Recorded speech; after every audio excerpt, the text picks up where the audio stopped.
Сәлем досым, сенімен Сәлем кино. Менің видеоларымды 93,8% адам арнаға жазылмай қарайды екен. Егер саған қиындық тудырмаса, арнама жазылып кетсең екен. Бұл каналдың дамуына үлкен септігін тигізеді. Осылай шолуларды үзбей, барынша уақытлы салып отыруға тырысамын. Сенің қолдауың мен үшін өте маңызды. Ал ендеше шолумызды бастайық.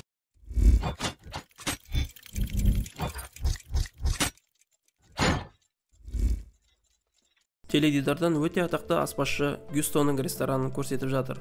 Оның асты барлығы әзірлей алады деген кітабы бестселлер болып тарауда. Бірақ та оны барлығы жақтыра бермейді.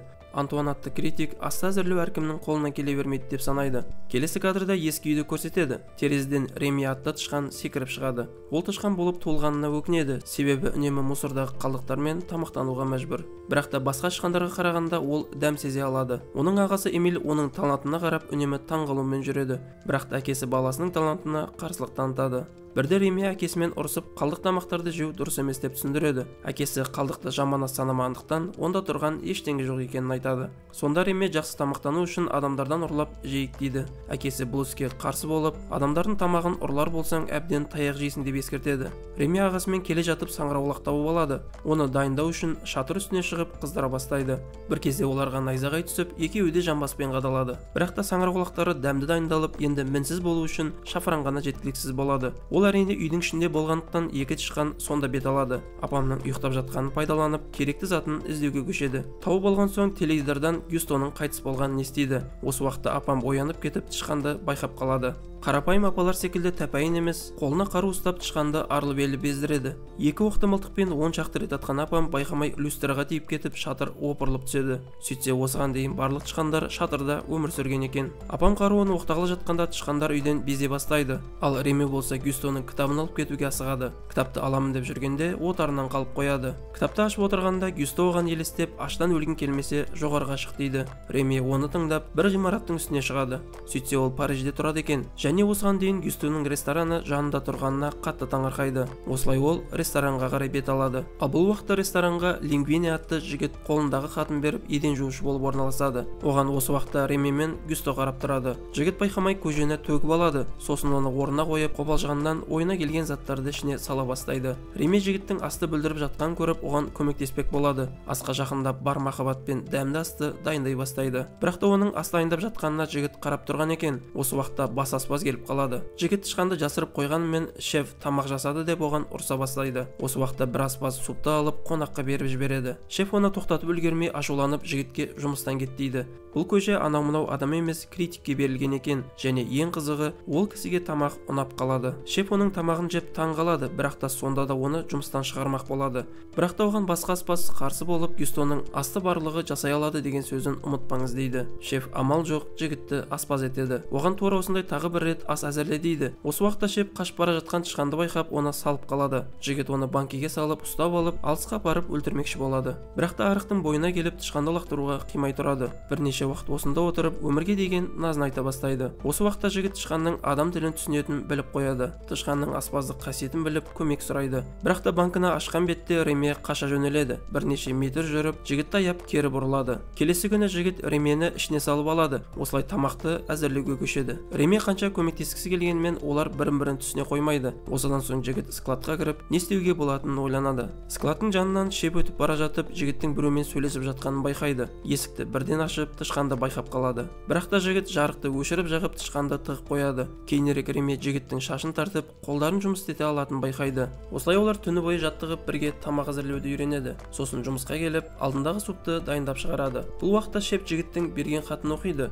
Сөйтсе, Гюсто қайтыс болған соң, 2 жылдан кейін оның наследнигі табылмаса, бұл ресторан осы шефтің қолына өтеді екен. Ал ана жігіт болса, Гюстоның баласы болып шығады. Осылай шеф хатты жасырып қояды. Одан соң жігітке барып, Гюстоның бұрын жақсы көріп жасаған тамағын жасауға тапсырма береді.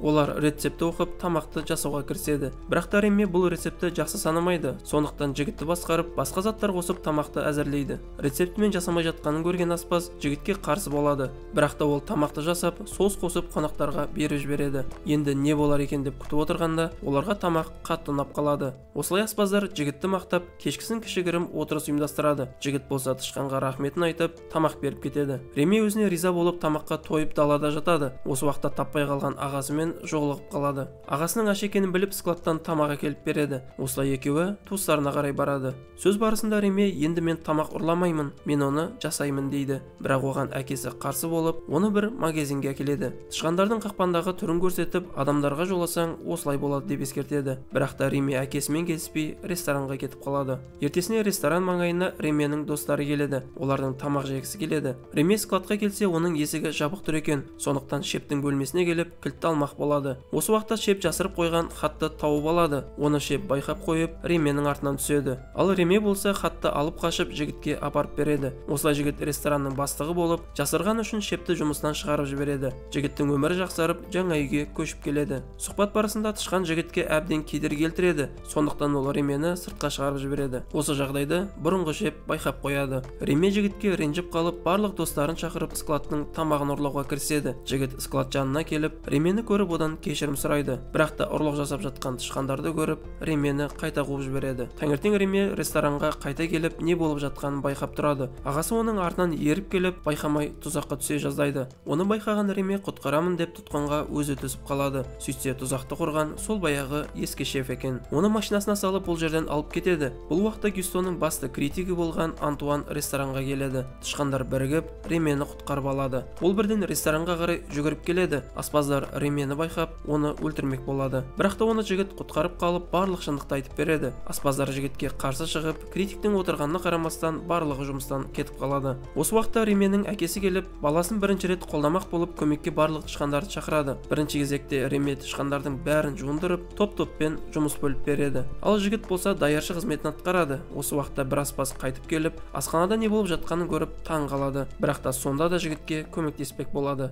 Реме критикке рататуй деген тағам әзірлеп береді. Ол кісі бұл асты жегенде өзінің балалық шағын еске алып, рахаттанып тамақтанады. Ол жігітке рахмет айтады. Бірақ та жігіт тамақты әзірлеген мен емес, егер кім екенін білгіңіз келсе, қонақтар кеткенін күтіңіз дейді. Барлығы кеткен соң жігіт критикке Ремені көрсетеді. Басында әзілдеп ойлағанымен, Ременің қалай тамақ әзірлегенін көріп, үндеместен бұл жерден кетіп қалады. Келесі күні ол мақала шығарады. Онда тамақтың өте дәмді болғанын және оны жасаған Париждегі ең мықты аспаз дейді. Гюстоның асты барлығы әзірлей алады деген сөзінің мағынасын түсінеді. Ресторанда тышқандар болғандықтан жауып тастайды, бірақ та олар жаңа ресторан ашып, тышқанның бейнесін қойып қояды. Шатырда Реме отбасымен өмір сүріп, ал астында ресторан болады. Реме астына түсіп, тағы да критикке рататуй дайындап береді. Осылай біздің шолуымыз тәмам. Егер видео ұнаған болса, арнаға жазылып лайк басуды ұмытпа. Келесі кездескенше досым.